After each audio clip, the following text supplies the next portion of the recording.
তো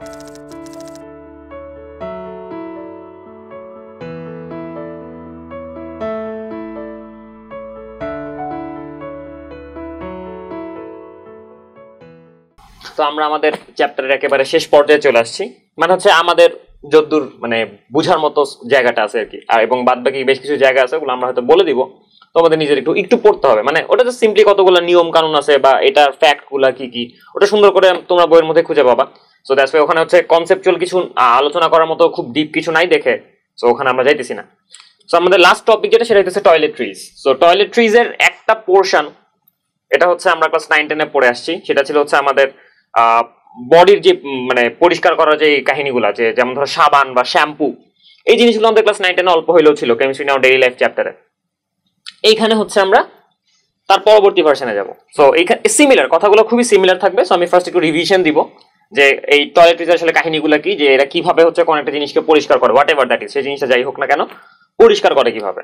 সো পরিষ্কার করার মেকানিজম থেকে তারপরে হচ্ছে আমরা স্পেসিফিক ওয়েতে আগাবো যে ওকে এই বস্তুকে পরিষ্কার করার জন্য আমাদের কি কি ইউজ করা লাগবে, কেন ইউজ করা লাগবে, বেসিক্যালি আমরা কেন ইউজ করা লাগবে ওটাতে ফোকাস করবো বেশি, কি কি ইউজ করা লাগবে ওটা তো যে কোনো জায়গাতে তুমি দেখতে পারো। এবং তারপর হচ্ছে আরেকটা স্পেসিফিক বস্তুকে যদি পরিষ্কার করা লাগে তাহলে হচ্ছে কিভাবে পরিষ্কার করা যায় বা ওখানকার টেকনিক গুলো কি কি, কেমিস্ট্রি গুলো কি কি। তো আমি জাস্ট কেমিস্ট্রিতে ফোকাস করবো, কারণ তোমরা রিয়েল লাইফ অ্যাপ্লিকেশন দেখে আসতেছো। ফর এক্সাম্পল যে আমি যদি বলি যে গ্লাস ক্লিন করার জন্য আমরা হচ্ছে গ্লাস ক্লিনের ব্যবহার করি, যেটা দেখতে খুবই মাইল্ড, রাইট, খুবই মনে হয় যে খুবই হালকা একটা জিনিস, পলকা একটা জিনিস, এটার মধ্যে খুব ডিপ কিছু নাই, মানে খুবই ইনকনসিস্টেন্ট আর কি, খুবই হালকা, মানে খুব পাতলা। অন দি আদার হ্যান্ড যদি আমি বলি ধরো যে ওকে হারপিক, যেটা দিয়ে হচ্ছে আমরা টয়লেট ক্লিন করি, রাইট, সো ওইটা কিন্তু খুবই গাঢ় হয়, খুবই মানে মানে খুবই রাগি টাইপের একটা ব্যাপার স্যাপার থাকে ওখানে। সো এই দুইটার মধ্যে পার্থক্য কেন এরকম, কেন হচ্ছে এই দুইটার মধ্যে কেমিক্যাল কম্পোজিশন আলাদা হবে, তো এইগুলো আমরা একটুখানি আলোচনা করবো আর কি, এবং এইগুলো আলোচনা করার মাধ্যমেই আমরা হচ্ছে আমাদের এই চ্যাপ্টারের সমাপ্তি টানবো। যাই হোক, আমরা হচ্ছে শুরু করবো ফার্স্টে যে কিভাবে পরিষ্কার করতে হয় একটা জিনিস। তো আমরা ক্লিনলিনেস এর মেকানিজম আমরা দেখবো, যে পরিষ্কার করুন। সো বেসিক্যালি যে এই পরিষ্কার করার জন্য আমাদের আসলে কোন একটা এজেন্ট অ্যাড করা লাগে। যেমন ধরো যে আমাদের একটা সারফেস আছে, এটা what ever that surface is, এটা যে কোনো সারফেস হতে পারে, এটা হতে পারে হিউম্যান বডি, এটা হতে পারে হচ্ছে কমোডের প্লেট যেটা সিরামিক দিয়ে তৈরি, হতে পারে গ্লাস, ও হোয়াট এভার যে কোনো একটা কিছু, হতে পারে চুল, যে কোনো কিছু।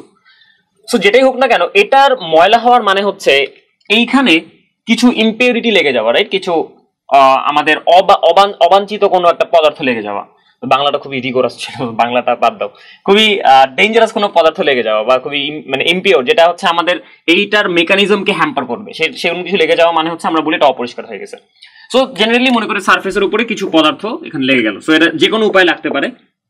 জেনারেলি যদি সলিড সারফেস হয় তাহলে ওরা অধিশোষিত হয় সলিড সারফেসে, যেটা হয় কমোডের মধ্যে বা গ্লাসের মধ্যে, ওরা অধিশোষিত হয়, এখানে যে ময়লাগুলো থাকে বা যে ইম্পিউরিটি গুলো থাকে তারা এখানে অধিশোষিত হয়। সো এখন বিষয়টা হইলো যে এই ইম্পিউরিটি গুলোর প্রপার্টি এবং জেনারেলি এইখানকার যে সারফেসটা আছে তার প্রপার্টি সিমিলার হয় না। ওকে, এটা একটা সারফেস প্রদান করে যার উপরে ওরা অ্যাবজর্ব হতে পারে, সিম্পল। সো এখন আমাদের যেটা করা লাগে, আমাদের হচ্ছে এমন একটা সাবস্টেন্স অ্যাড করা লাগে যেটা হচ্ছে এদের সাথে বাইন্ড করতে পারে বা এদের সাথে বন্ধন তৈরি করতে পারে। তো সিম্পল, যেহেতু এরা হচ্ছে গ্রিস বা নন পোলার টাইপের সাবস্টেন্স বা অপোলার পদার্থ, সো আমার এদেরকে বাইন্ড করার জন্য একটা অপোলার টাইপের পদার্থ লাগবে, সিম্পল, রাইট। সো আমি যদি অপোলার টাইপের পদার্থের জন্য আমি ধরো এটা ইউজ করতে পারি, আমি হচ্ছে এখানে হেক্সেন ইউজ করলাম, রাইট। ধরো যে এটা তেলগুলো হচ্ছে নন পোলার, হেক্সেনের নন পোলার বস্তু দ্রবীভূত হয়, সো আমি এখানে হেক্সেন চালাই দিলাম। এটা হইতে পারে যে হেক্সেন চালাই দিলে হচ্ছে এরা পরিষ্কার হয়ে চলে যাবে। স্যানিটাইজার এমনি কাজ করে, আশা করি তোমরা হ্যান্ড স্যানিটাইজারের নাম শুনছো, যে হাতে রাব করলে হচ্ছে হাত কেমন ঠান্ডা ঠান্ডা লাগে এবং হাত মুহূর্তের মধ্যে পরিষ্কার হয়ে যায়। অনেকটা ওরকম যে ওইখানে এমন একটা দ্রাবক ব্যবহার করা হয় যে দ্রাবকটা হচ্ছে বিপরীত পোলারিটির, মানে পানির সাথে যায় না আর কি, ওটা অপোজিট পোলারিটির, এবং তোমার হাতে যে ময়লাগুলো আছে তাদের সাথেও ভালো মিশে। তো যেটা হয় তুমি যখন হাত রাব করো তখন ওই জিনিসগুলো তোমার মানে হাতের ময়লাগুলো তোমার দ্রাবকের মধ্যে বা ওই স্যানিটাইজারের মধ্যে মিশে যায় এবং ওটা অনেক ভলাটাইল থাকে, অনেক উদ্দায়ী পদার্থ থাকে, সো দ্যাটস ওয়াই ওটা উড়ে চলে যায়। সো সামথিং লাইক দ্যাট, তুমি যদি এখানে ওই কাজটা করো তাহলে এটা হইতে পারে, এরকম হইতে পারে, এইটা একটা কাজ। কিন্তু এখানে সমস্যা হইলো যে এখানে পরিষ্কার করার মাত্রাটা খুব একটা বেশি নাও হইতে পারে।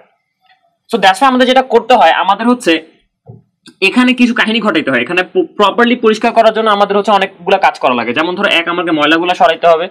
দুই, এখানে যদি কোনো হচ্ছে অণুজীব থেকে থাকে যেটা হচ্ছে আমাদের পরিবেশে হার্ম করবে সেটাকেও আমার সরাইতে হবে, সেটাকে আমার মেরে ফেলতে হবে। সো আমার এখানে আসলে অনেকগুলো জিনিসপত্র ইনক্লুড করা লাগে, রাইট। তো আমি বেসিকটাতে থাকি। যেটা হয় যে আমরা এখানে জেনারেলি এমন একটা পদার্থ ব্যবহার করি যে আসলে এই ময়লাগুলোকে তুলে সিম্পলি ধুয়ে নিয়ে চলে যাবে।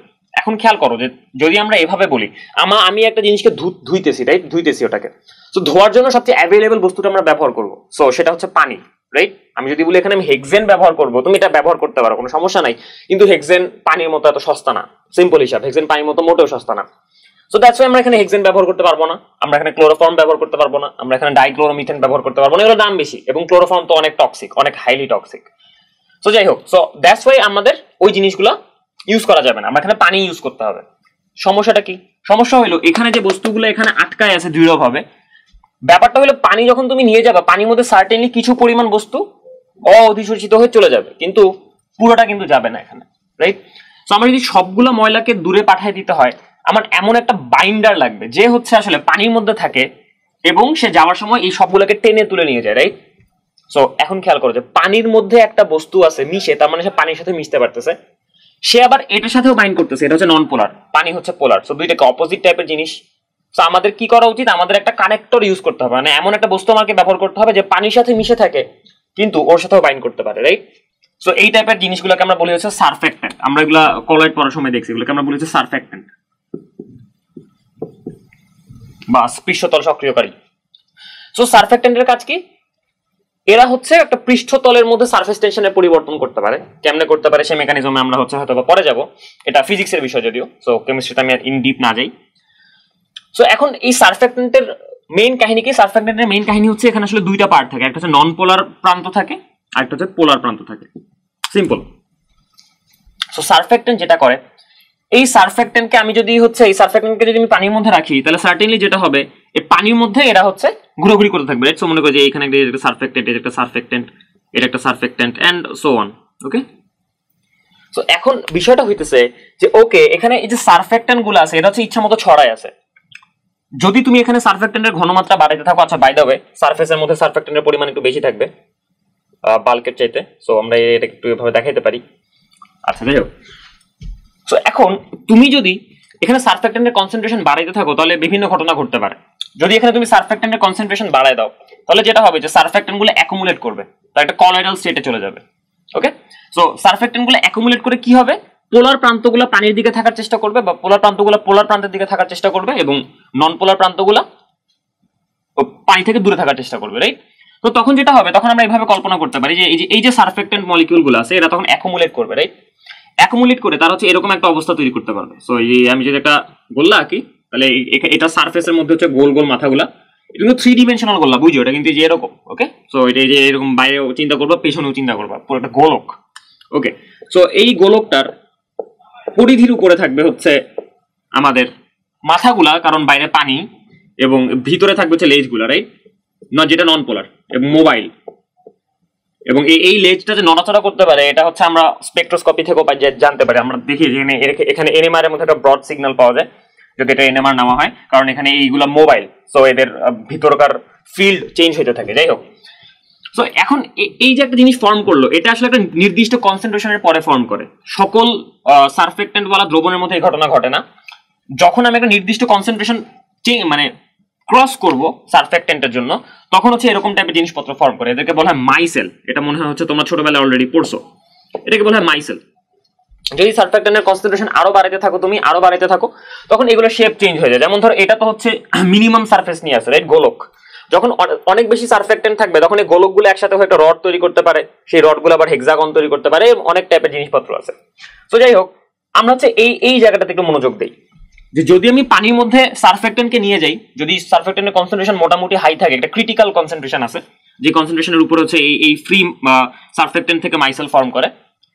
সো সেই কনসেন্ট্রেশনের উপরে মনে করো মাইসেল অবস্থায় আছে জিনিসটা, ওকে। অথবা তুমি এভাবে চিন্তা করতে পারো যে এখানে ফ্রি সারফেক্টেন্ট মলিকিউল আছে। তুমি যদি এখন এই দ্রাবকটাকে এটার ভেতর দিয়ে রান করো তাহলে কি ঘটনা ঘটবে একবার চিন্তা করো। এইটার ভেতর দিয়ে রান করাইলে পানি হইতেছে এদিক দিয়ে চলে যাইতেছে, পানি হচ্ছে পোলার, পানি হচ্ছে মোটামুটি তুমি ধরতে পারো এদেরকে এফেক্ট করতেছে না, যদিও কিছুটা এফেক্ট করতেছে, কারণ পানি দিয়ে যখন আমরা ধুয়ে ফেলবো তখন কিছুটা হইলেও ময়লা দূরে চলে যাবে, রাইট। এটা আমরা টের পাই যে যখন তুমি মনে করো যে মাত্র তুমি তেল চর্বিওয়ালা গরু মাংস দিয়ে ধরো ভাত খেছো ফর এক্সাম্পল, সো এরপর তুমি যখন হাত ধুইতে যাবা, তুমি যদি সাবান ইউজ না করো তুমি দেখবা যে অনেকক্ষণ হাত ঘষার পরে কিছুটা হইলেও তেল চর্বি চলে গেছে, রাইট। কার কারণে গেছে? পানি দিয়ে ফ্লো করানোর কারণে গেছে। সো সার্টেনলি পানি হচ্ছে কিছু পরিমাণ তেল চর্বি বা কিছু পরিমাণ ময়লা অপসারণ করতে পারে, কিন্তু এটার এনহ্যান্স হয় কখন, এই ঘটনাটা কখন হচ্ছে বেশি ভালো হয় যখন আমরা এখানে একটা সারফেক্টেন্ট ইউজ করি, রাইট? সো মনে করো তুমি এখানে পানির ফ্লো দিতেছো, সারফেক্টেন্ট পানির মধ্যে আছে, সারফেক্টেন্ট কি করবে, সারফেক্টেন্টের নন পোলার যে প্রান্তটা আছে, এটা নন পোলার প্রান্ত, সারফেক্টেন্টের যে নন পোলার প্রান্তটা আছে, এই নন পোলার প্রান্ত হচ্ছে ময়লার সাথে বাইন্ড করবে, রাইট? সিম্পল। সো ময়লার সাথে মনে করো বাইন্ড করতেছে, এই যে ময়লার সাথে বাইন্ড করলো, তাহলে মাথাগুলো কই থাকবে, মাথাগুলো যে বাইরের দিকে থাকবে, পানির দিকে মুখ করে থাকবে। এখন ঘটনাটা অনেক সিম্পল, যে পানি যেহেতু ফ্লো করতেছে, পানির সাথে হচ্ছে মাথাটা যেহেতু দ্রবীভূত হয়, সো মাথা চলে যেতে নিতেছে, মাথার সাথে লেজ লাগা আছে, সো লেজ চলে যেতে নিবে, লেজের সাথে হচ্ছে ময়লা লাগা আছে, সো ময়লা আস্তে আস্তে উঠে যাবে, রাইট? সো ফাইনালি যেটা আমরা দেখবো যে ধুয়ে যাওয়া পানির মধ্যে আসলে কি হয়েছে, ধুয়ে যাওয়া পানির মধ্যে আসলে এরকম একটা মাইসেল ফর্ম করছে যার ভিতরে ময়লা থাকে। সো আমি যদি ওই মাইসেলটা আঁকার চেষ্টা করি, সো এটা হচ্ছে আমাদের ময়লাটা নিয়ে যাওয়ার পরে ওদের অবস্থা, এখানে আমরা নীলটা দিয়ে বুঝেছি ময়লা, এই বাইরেটা হচ্ছে আমাদের পোলার মাথা যেটা পানির দিকে থাকে, পোলার হেড, এটা হচ্ছে আমাদের নন পোলার লেজ, সো এটা হচ্ছে টেইল, রাইট? সো এই হচ্ছে আমাদের মোটামুটি একটা অবস্থা। সো আমাদের একটা কি করতে হবে, একটা সারফেক্টেন্ট ইউজ করতে হয়, যে সারফেক্টেন্টটা হচ্ছে আমাদের এখানে ময়লার সাথে বাইন্ড করবে, ময়লার সাথে বাইন্ড করে তাকে টেনে নিয়ে বের হয়ে চলে যাবে, এবং ময়লাটা কিভাবে থাকবে, একটা মাইসেলের ভেতরে থাকবে, রাইট? সো আমরা এই মাইসেলটাকে মনে করতে পারি ময়লার ক্যারিয়ার। সো এই জিনিসটা হচ্ছে ধুয়ে চলে যাবে, এটা হইতেছে আমাদের আইডিয়াটা, ফাইন। সো এখন আমাদের যেটা করতে হয়, আমাদের এলাকা টু এলাকা বা আমাদের মাধ্যমের উপর বেস করে এই সারফেক্টেন্টের পরিচয়টা আমাদের চেঞ্জ করতে হয়। যেমন ধরো যে ফর এক্সাম্পল আমি যদি গা ধুই, এটার জন্য আমি যে টাইপের সারফেক্টেন্ট ওয়ালা সাবান ব্যবহার করবো, আমি যদি মাথা ধুইতে চাই সেম টাইপের সারফেক্টেন্ট ওয়ালা জিনিস ব্যবহার করলে হবে না, তখন আমার সারফেক্টেন্ট চেঞ্জ করতে হবে, কারণ এই চামড়ার প্রোটিনের প্রকৃতি এবং আমার চুলের প্রোটিনের প্রকৃতিটা সেম না। চুল হচ্ছে অনেক নরম সরম, অনেক আদুরে আর কি। সো দ্যাটস ওয়াই আমার তখন আরো মাইল্ড সারফেক্টেন্ট ইউজ করতে হয়। অন দি আদার হ্যান্ড সাবানের মধ্যে আমি হচ্ছে সোডিয়াম স্টিয়ারেট বা পটাশিয়াম স্টিয়ারেট ইউজ করলেই পারি, মানে স্টিয়ারেট ব্যবহার করা যায় আর কি। অন দি আদার হ্যান্ড শ্যাম্পুতে সেটা যায় না। একই কথা হচ্ছে আমি যদি টয়লেট্রিজে আসি, মনে করো আমি কাপড় পরিষ্কার করবো, কাপড় পরিষ্কার করার জন্য আমি যদি স্টিয়ারিক অ্যাসিড ব্যবহার করি তাহলে সেটা অনেক মাইল্ড হয়ে যায়, সো আমাকে আর একটু হার্ডের দিকে যেতে হয়। সো তখন আমাকে ডিটারজেন্ট ব্যবহার করতে হয়, রাইট? সো ডিটারজেন্ট আমি ব্যবহার করি কেন, ডিটারজেন্টের দুইটা সুবিধা আছে। এক, পানির মধ্যে যদি অন্য কোনো আয়ন থেকে থাকে সে তাকে হচ্ছে ইন্টারফিয়ার করতে দেয় না, এন্ড দুই, সারফেক্টেন্টের ময়লা পরিষ্কার করার ক্যাপাবিলিটি চেঞ্জ হয়ে যায়। সো এই হচ্ছে মোটামুটি আইডিয়াটা। সো এখন আমরা হচ্ছে একটু ডিটেলসে যাব যে ওকে এই সিম্পল মেকানিজমটা আমরা হচ্ছে কোন কোন ক্ষেত্রে কিভাবে ব্যবহার করি, তার সাথে হচ্ছে আমরা যার উপরে অ্যাপ্লাই করতেছি তার কেমিক্যাল কম্পোজিশনের সম্পর্ক কি। তো আমরা হচ্ছে স্পেসিফিক পরিষ্কার কারকে যাওয়ার আগে আমরা একটু দেখে নিই যে সারফেক্টেন্ট যেগুলো আমরা একটু পড়লাম একটু আগে, একটা বাইপোলার সাবস্টেন্স যার একটা পোলার প্রান্ত থাকে, একটা নন পোলার প্রান্ত থাকে, তাদেরকে কয়টা ক্যাটাগরিতে ভাগ করা যায়, দুইটা ক্যাটাগরিতে বেসিক্যালি ভাগ করা যায়। একটাকে আমরা বলি আয়নিক, যাদের পোলার প্রান্তটা হচ্ছে positively charged or negatively charged, একটা হচ্ছে নন আয়নিক, যাদের পোলার প্রান্তটা পজিটিভ চার্জ না নেগেটিভ চার্জ না। সো এই দুই প্রকার সারফেক্টেন্ট আছে। এখন আমরা মিডিয়ামের উপর বেস করে আমরা চুজ করবো যে ওকে কোন টাইপের সারফেক্টেন্ট ব্যবহার করলে ভালো হয়। সো আয়নিক যেহেতু বলেই ফেলছি, আমরা এখানে বলছি যে পোলার প্রান্তটা either positive or negative charge. So এখানে এটা ক্যাটায়নিক হইতে পারে যেখানে পোলার প্রান্তটা পজিটিভ, অ্যানায়নিক হইতে পারে যেটা সবচেয়ে কম, যেখানে পোলার প্রান্তটা হচ্ছে নেগেটিভ। যেমন ধরো স্টিয়ারিক অ্যাসিডের কনজুগেট বেস যেটা সাবান হিসেবে ব্যবহার করা হয়, স্টিয়ারেট, রাইট? C17H35C+- C17H35C+-। ওকে, সো এটা খেয়াল করো যে নন পোলার প্রান্ত 17টা কার্বন, বিশাল বড়, C+-, রাইট? অ্যানায়নিক। তাহলে তুমি বলতে পারো আচ্ছা ভাই এটা তো নিটভাবে নেগেটিভলি চার্জ, তাহলে ক্যাটায়নটা কই গেল? কলাইড পড়াইছিলাম না, কাউন্টার ক্যাটায়নটা কই থাকে? দ্রবণে থাকে। সো মনে করো সোডিয়াম স্টিয়ারেট, সো ওই যে সোডিয়াম আয়ন থাকবে হচ্ছে কাউন্টার হিসেবে। On the other hand cationic কি হবে, যেখানে পোলার প্রান্তটা হচ্ছে ক্যাটায়নিক, এটা খুব কম পাওয়া যায়, খুব বেশি পাওয়া যায় না। সো ক্যাটায়নিক সারফেক্টেন্টের মধ্যে ইম্পর্টেন্ট হচ্ছে অ্যামোনিয়াম সল্ট। মনে করো যে এইটা যে RN, যেখানে এই আর গুলো হচ্ছে ছোট অ্যালকাইল গ্রুপ এবং এই আর প্রাইমটা হচ্ছে বড় অ্যালকাইল গ্রুপ। এই আর গুলো বড় অ্যালকাইল গ্রুপ হইতে পারে, তাতে কিছু আসে যায় না, কিন্তু তাতে করে সারফেক্টেন্টের সারফেস অ্যাক্টিভ ক্যাপাবিলিটি একটু কমে যায়।